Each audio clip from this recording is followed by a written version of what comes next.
अब अगर तुम लोग नए हो तो सब्सक्राइब करो, वो जो लाल वाला बटन है उसके साथ स्कैम करो या फिर महफिल जमाओ, मुझे नहीं पता, बस क्लिक हो जाना चाहिए। अस्सलाम वालेकुम students, welcome to my YouTube channel Biofence. आज हमारा टॉपिक है रिस्पायरेशन। तो आपको मैं बताना चाहूँगी व्हाट इज़ रिस्पायरेशन। सबसे पहले हम उसकी डेफिनेशन करते हैं।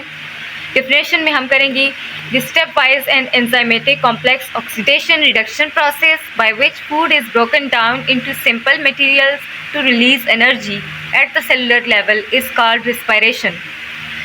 मतलब कि ये एक स्टेप वाइज एंजाइमेटिक रिएक्शन है। स्टेप वाइज मतलब स्टेप बाय स्टेप होता है और एंजाइम की मदद से होता है ये रिएक्शन।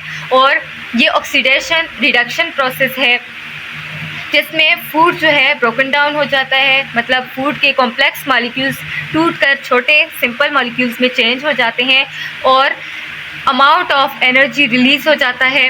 और ये सारा प्रोसेस जो होता है ये सेल के अंदर होता है, इसलिए इसको यहाँ पे कहा गया है कि ये सेलुलर लेवल है। इस सारे प्रोसेस को हम कहते हैं रिस्पायरेशन। फिर आ जाता है इम्पोर्टेंस ऑफ रिस्पायरेशन। फिर बात करते हैं in aerobic respiration organism broken down their food with the help of oxygen into simple compounds like water and carbon dioxide to release energy. कहते हैं कि एरोबिक रिस्पायरेशन में मतलब ऐसी रिस्पायरेशन जो in the presence of oxygen होती है, oxygen की मौजूदगी में होने वाली रिस्पायरेशन, उसमें क्या होता है कि जो ऑर्गेनिज्म होता है वो अपने फूड मॉलिक्यूल्स को तोड़कर सिंपल कंपाउंड्स जैसे कि वाटर और कार्बन डाइऑक्साइड में कन्वर्ट कर देता है और साथ ही साथ कुछ अमाउंट एनर्जी का भी रिलीज़ करता है। फिर वो energy in the form of ATP मतलब एडिनोसिन ट्राइफॉस्फेट की सूरत में जमा हो जाती है, स्टोर हो जाती है। और ऑर्गेनिज्म या कोई भी जानदार जब भी कोई काम करता है, कोई भी एक्टिविटी करता है, तो वो एटीपी के अंदर स्टोर शुदा एनर्जी जो है वो इस्तेमाल हो जाती है। In respiration carbon dioxide is produce which is used by plants. फिर इस तमाम प्रोसेस के दौरान कार्बन डाइऑक्साइड जो है वो as a by product release होती है या एक फालतू मवाद के तौर पे मिलती है। तो उस फालतू कार्बन डाइऑक्साइड से छुटकारा पाना बहुत ज़रूरी होता है। तो वो कार्बन डाइऑक्साइड जो है वो पौधे इस्तेमाल करते हैं for the process of photosynthesis. Last topic हमारा ये है कि रिस्पायरेटरी सरफेस जहाँ पे रिस्पायरेशन हो रही है उसकी प्रॉपर्टीज़ क्या होनी चाहिए। Properties of respiratory surface. Respiratory surface वो वाला सरफेस है जहाँ पे एक्सचेंज ऑफ गैसेस हो रही है, माहौल के साथ गैशियस एक्सचेंज हो रही है, वो वाला सरफेस क्या कहलाता है, उसको हम रिस्पायरेटरी सरफेस कहते हैं।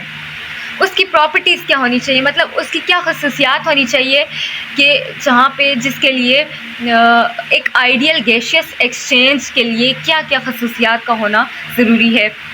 सबसे पहले उस रिस्पायरेटरी सरफेस के लिए ज़रूरी है कि उसकी एपिथेलियम थिन होनी चाहिए, उसकी जो अपर लेयर है वो पतली होनी चाहिए। सेकेंड, मोर परमिएबल मतलब उसके ऊपर बहुत ज़्यादा पोर्स होनी चाहिए ताकि इजीली उसमें से गैशियस एक्सचेंज हो सके।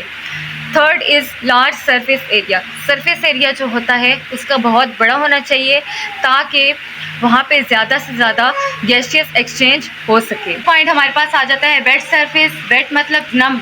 वो सरफेस जो होना चाहिए गीला नम होना चाहिए ताकि ज़्यादा से ज़्यादा वहाँ पे गैशियस एक्सचेंज हो सके। उसके बाद फिफ्थ पॉइंट हमारे पास कैपिलरी नेटवर्क।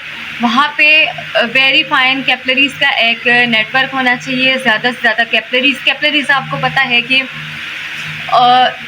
इतनी ज़्यादा बारीक खून की नालियाँ होती है कि कहा जाता है कि एक कैपिलरी में से एट द टाइम सिर्फ एक ही ब्लड सेल जो है वह सर्कुलेट कर सकता है। तो कैपिलरीज़ खून की बारीक तरीन नालियों को कहते हैं। तो वहाँ पे बहुत वेरी फाइन नेटवर्क होना चाहिए कैपिलरीज़ का। तो जहाँ पे ज़्यादा कैपिलरीज़ होंगी जाहिर है वहाँ पे ज़्यादा से ज़्यादा डिफ्यूजन के ज़रिए गैशियस एक्सचेंज होगी। उसके बाद वेंटिलेशन का मतलब ये है कि ज़्यादा से ज़्यादा हवादार जगह होनी चाहिए, ज़्यादा से ज़्यादा गैसेस वहाँ पे अवेलेबल होने चाहिए।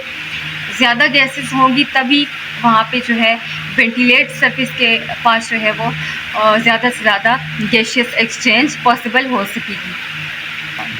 अब यहाँ पे हमारा टॉपिक कंप्लीट हो जाता है। उम्मीद है आपको हमारी आज की वीडियो पसंद आई होगी। तो जो लोग भी मेरे चैनल पर न्यू हैं तो प्लीज़ मेरे चैनल को सब्सक्राइब कीजिए और बेल आइकन को प्रेस कीजिए ताकि जो भी नई आने वाली वीडियो है वो सबसे पहले आप तक पहुँच सके। Thank you very much.